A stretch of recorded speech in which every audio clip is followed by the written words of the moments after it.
በማዕከላዊ ኢትዮጵያ ክልል የአቮካዶ ልማትን በዘመናዊ መንገድ ለመለወጥና የአርሶ አደሩን ተጠቃሚነት ለማረጋገጥ ያለመ የብሔራዊ የአቮካዶ ልማት ፕሮግራም ክልላዊ ስትሪንግ ኮሚቴ መድረክ ተካሂዷል። በዚህ የስትሪንግ ኮሚቴ ማስጀመሪያ መድረክ መልእክት ያስተላለፉት በምክትል ርዕሰ መስተዳድር ማዕረግ የክልሉ የገጠር ልማት ክላስተር አስተባባሪና የግብርና ቢሮ ኃላፊ አቶ ኡስማን ስሩር ኢትዮጵያ ለአቮካዶ ልማት ያላትን ከፍተኛ ተፈጥሯዊ አቅም ወደ ተጨባጭ ኢኮኖሚያዊ አቅም ለመቀየር ይህ ፕሮግራም ፋይዳው የጎላ መሆኑን ገልጸዋል። በራስ አቅም ልክ ስንዴን በራሷ አቅም አልምታ ኢምፖርት ማስቀረት እንደጀመረችው ሁሉ ከተረጂነት ወደ ምርታማነት ጉዞ በስኬት እንደጀመረችው ሁሉ የአቮካዶ ልማት ፕሮግራምን ከ2025 እስከ 2040 የ15 ዓመት የልማት ፕሮግራም ተደግፎ ወደ 38 ቢሊዮን ብር የሚያወጣ በራስ አቅም ፋይናንስ ተደርጎ የራስን አቅም በራስ አቅም ማልማት የራስን ጸጋ በራስ አቅም ማልማት አቮካዶአችን ትልቅ ጸጋችን ነው። በሀገራችን አብዛኛው ቦታ ሊበቅል የሚችል ጸጋ ነው። ነገር ግን በተገቢው አውቀነው በተገቢው አልመተነው በተገቢው መንገድ አልሚውን አርሶ አደርም ሀገርም በሚገባው ልክ ጥቅም ላይ ማውራት ተቻለ ነበር። ይሄን ታሪክ የሚቀይር በራስ አቅም ፋይናንስ አድርጎ እንግዲህ የህዳሴ ግድባችንን ስንገነባ እኛው ዲዛይነሮች እኛው ወጣኞች እኛው ዲዛይነሮች እኛው ፋይናንሰሮች የነበርነው እኛ ኢትዮጵያውያን የማይቻል የሚመስለውን እንግዲህ አስችለናል።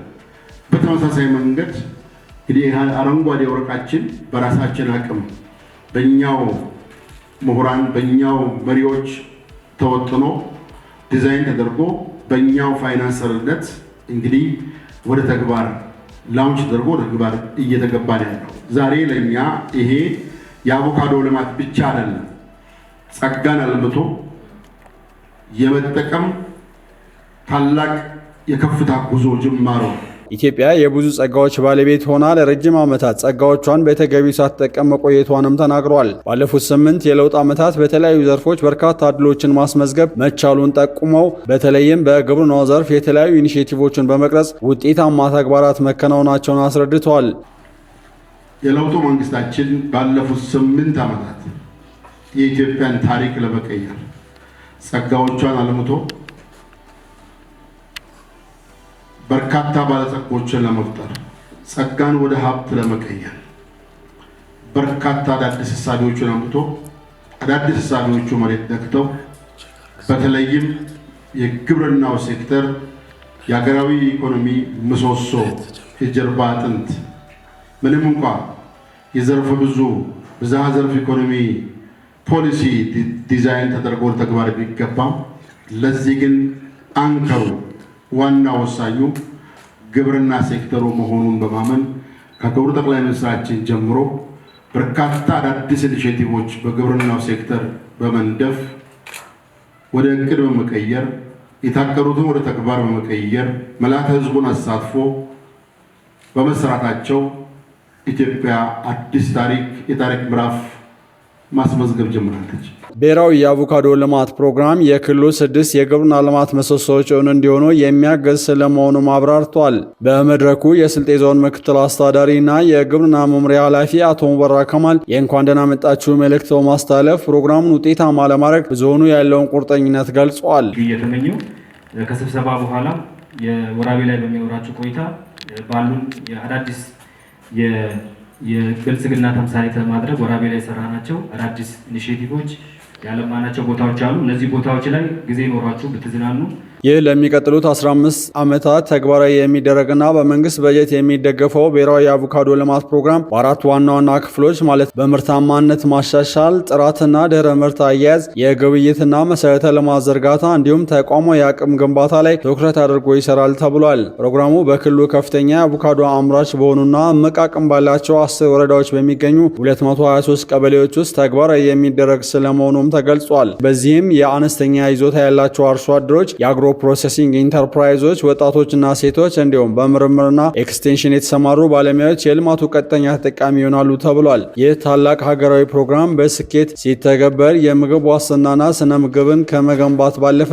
የአዳዲስ የስራ እድሎችን በመፍጠር የውጭ ምንዛሬ ገቢን በማሳደግና ዘላቂ የአካባቢ ጥበቃን በማረጋገጥ ረገድ ለክልሉና ለሀገሪቱ የላቀ ኢኮኖሚያዊ ፋይዳ እንደሚኖረው ይጠበቃል። የብሔራዊ የአቮካዶ ልማት ማስፈጸሚያ ሰነድና የ2018 በጀት ዓመት እቅድ በክልሉ ብሔራዊ የአቮካዶ ልማት ፕሮግራም አስተባባሪ በአቶ ሰላሙ አብርሃም ቀርቦ ውይይት ተደርጎበታል። የብሔራዊ የአቮካዶ ልማት ፕሮግራም የስትሪንግ ኮሚቴ አባላት ለፕሮግራሙ ስኬት የበኩላቸውን እንደሚያደርጉ ተናግሯል። ይህ ስራ ሲሪየስሊ በምርምር መደገፍ ያለበት ነው። በሪሰርች ፍሮም ዘ ቬሪ ኢኒሻል ፖይንት በጣም በጥንቃቄ የማንይዝ ከሆነ ተግዳሮቱ ውጤቱን በጣም ሊጎዳ ስለሚችል ከዚህ አንጻር ያለው ዝግጅት በጣም ስማርት መሆን አለበት። ያው ምንም ጥያቄ የማይነሳበት አክሰፕተብል የሆነ ፕሮግራም ነው። ይህን ተግባራዊ ማድረግ የምንችልበት በፍጹም ቅድም ክቡር ሰብሳቢ እንዳሉት ፌል ማድረግ የሚባል ነገር ቶለሬት ማድረግ የለብን። ዛሬ ደግሞ በዚህ ከ30-40-30 ብለን ከምንለው አንዱ ኢኒሼቲቭ ውስጥ አንዷ ነች። ይሄን አክል እያናገረ እየተነጋገርን እና በዚህ ጉዳይ ላይ እሹ አድርገን እየሰራን ያለ ነው። ምን ያክል ያዝነው መንገድ ትክክለኛና ወደ ብልጽግና ሊያመራን የሚችል እንደሆነ ያው የተገነዘብኩበት መንገድ ለማንሳት ነው። የአንዱ እቅዱ ከጅምር ከልማቱ ጀምሮ እስከ ማርኬቲንግ ድረስ ያለው ነገር የያዘ እቅድ ነው። ይሄ በጣም ጥሩና ቀጣይ በጋራም ከልማቱ ጀምሮ የሚሰሩ ስራዎች ታቅዶ ከተሰራ አይቸግርም። እንደ ማዕከላዊ ኢትዮጵያ ክልል ስናይ በጣም ተስማሚ የሆነ የአየር ሁኔታ እንዳለ ይታወቃል። ይህን ወስዶ ከዚህ በፊት የነበረ ልምድ በተለይም 30-40-30 ኢኒሼቲቭ ከተጀመረበት ጊዜ ጀምሮ ከአርሶ አደሩ ጋር አቮካዶ ከተመለከተ ልዩ ቅርበት ፈጥረናል። ተጨባጭና ውጤታማ ስራዎችን እየተሰሩ መጥተዋል። በተለየ ኮሚትመንት በተለየ ጥረት መርተን ውጤቱን በእርግጠኝነት እናያለን ብዬ አስባለሁ። ከዚህ ስራ አኳያ እንደኛም ዞን ጉራጌ ዞን ከወሰድን ኦልሞስት ካሉን 10 የገጠር ወረዳዎች ሁለቱ አካባቢ ከመሆኑ በስተቀር ሁሉም ወረዳዎቻችን ላይ አቮካዶ በስፋት ይመረታል እንደሆነ ነው ያየሁት። ጥሩ ነው። እኔ እንግዲህ እናሳካለን የሚል አስተያየት ለመስጠት ስኬትም ይሆናል ብዬ አስባለሁ። ያው በካል ሼድ ፕሮጀክቶች በባለፉት ዓመታት እየሄድን የነበረበት ሂደት እንዳለ የሚታወቅ ነው። ይሄ ትልቅ እድል ነው። ለዚህ ፕሮጀክት መሳካትም አንድ እድል እንደ እድል ሆኖ የምንጠቀመው ነው የሚል አስተያየት ሰጣለሁ። ከዛ በተረፈ አሁንም የመሰረተ ግንድ ይሄ ፕሮጀክት አይ ቲንክ ክልላችን ላይ ባሉ 10 መዋቅር ከጫፍ እስከ ጫፍ ዞረን እንድንሰራ በተሰጠን አቅጣጫ መሰረት በባለፉት ወራቶች እየለየን የመጣንበት አጠቃላይ ዳታዎችን የለየንበት ሂደት አለ።